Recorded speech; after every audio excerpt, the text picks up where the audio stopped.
মহেন্দ্রিয়াবাসী, আপনাদেরকে দাঁড় দাঁড় বাড়িতে চলে যেতে বলছি। যদি বাড়িতে না যান, কথা না শোনেন, তাহলে আপনাদের উপর লাঠিচার্জ এবং ফায়ার করতে বাধ্য হব। নির্বাচন পরবর্তীতে এলাকার আধিপত্য বিস্তার ও একটি বাজার নিয়ন্ত্রণ নিয়ে ফরিদপুরের সালতা এবং বোয়ালমারী উপজেলার কয়েকটি গ্রামের বাসিন্দাদের মধ্যে দফায় দফায় সংঘর্ষের ঘটনা ঘটেছে। ভাঙচুর ও অগ্নিসংযোগ করা হয়েছে একাধিক বসতবাড়িতে। এতে উভয় পক্ষের অন্তত ৩০ জন আহত হয়েছেন।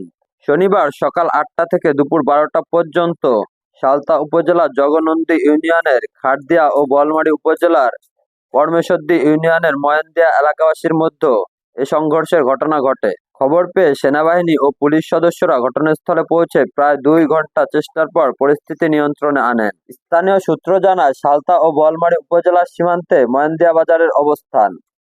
বাজারটি এলাকার মধ্যে সবচেয়ে বড়। ওই বাজার নিয়ন্ত্রণ ও এলাকার আধিপত্য বিস্তার নিয়ে সালতার খাটদিয়া গ্রামের বাসিন্দা আবুল কালাম আজাদ ওরফে বাচ্চুর ছেলে মোহাম্মদ জিয়াদ মিয়া ও টুলু মিয়ার সঙ্গে বোয়ালমারী পরমেশ্বরদী ইউনিয়ন পরিষদের চেয়ারম্যান এবং আওয়ামী লীগ নেতা আব্দুল মান্নানের বিরোধ চলছে প্রায় ১ যুগ ধরে। আওয়ামী লীগ সরকারের আমলে আবুল কালাম আজাদ ওরফে বাচ্চু বিরুদ্ধে দায়ের করা মানবতাবিরোধী অপরাধের মামলায় প্রধান সাক্ষী হন ইউপি চেয়ারম্যান আব্দুল মান্নান। এরপর ময়েনদিয়া বাজার নিয়ন্ত্রণ নেন মান্নান ও তার সমর্থকরা। এতে বিরোধ আরো বাড়তে থাকে। এক পর্যায়ে এলাকা ছেড়ে চলে যান বাচ্চুর ছেলে জিহাদ মিয়া ও তার পরিবার। জানা গেছে, ৫ আগস্ট আওয়ামী লীগ সরকারের পতনের পর জিহাদ মিয়া এলাকায় এসে ময়েনদিয়া বাজার নিয়ন্ত্রণে নেন। পরে মান্নান চেয়ারম্যানের বাড়িতে হামলা চালিয়ে তাকে ও তার পরিবারের এলাকা ছাড়া করেন জিহাদ মিয়ার সমর্থকরা। তবে জাতীয় সংসদ নির্বাচনে মান্নান চেয়ারম্যান বিএনপিতে যোগ দিয়ে ধানের শীষের পক্ষে কাজ করেন। দেশব্যাপী বিএনপির বিজয় হলে মান্নান বাড়ি আসেন। এরপর এলাকায় উত্তেজনা শুরু হয়। উত্তেজনার মধ্যে শনিবার সকালে জিহাদ মিয়া ও টুলু মিয়ার সমর্থক ও আব্দুল মান্নানের সমর্থকরা সংঘর্ষে জড়িয়ে পড়ে। সংঘর্ষে স্থানীয় খাটদিয়া, নটখোলা, ময়েনদিয়া ও পরমেশ্বরদী এলাকায় হাজারো মানুষ দেশীয় অস্ত্র নিয়ে অংশ নেন। দুপুর পর্যন্ত দফায় দফায় চলে এই সংঘর্ষ।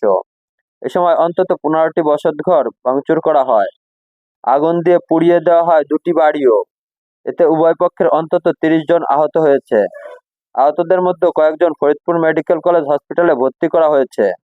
Salta army camp commander captain নির্মাণ মোহাম্মদ ইমতিয়াজ বলেন, নির্বাচনের পরদিন থেকে সালতা, খাটদিয়া ও বোয়ালমারী ময়েনদিয়া এলাকায় বিবাদমান দুটি পক্ষের মধ্যে চরম উত্তেজনা চলছিল। কিন্তু শনিবার সকালে উভয় পক্ষ দেশীয় অস্ত্রসহ সংঘর্ষে জড়িয়ে পড়ে। পরিস্থিতির ভয়াবহতা আশঙ্কা করে সেনাবাহিনী ও পুলিশ এর যৌথ টহল দল ঘটনাস্থলে গিয়ে পরিস্থিতি নিয়ন্ত্রণে আনে। তিনি আরো বলেন, ঘটনাস্থলে অভিযান চালিয়ে বেশ কিছু দেশীয় অস্ত্রসহ কয়েকজনকে আটক করা হয়। উদ্ধারকৃত অস্ত্রসমূহ এবং আটককৃত আসামিরা পরবর্তী আইনি ব্যবস্থা নেওয়ার জন্য সালতা থানায় রয়েছে। এলাকার পরিবেশ এখন স্বাভাবিক।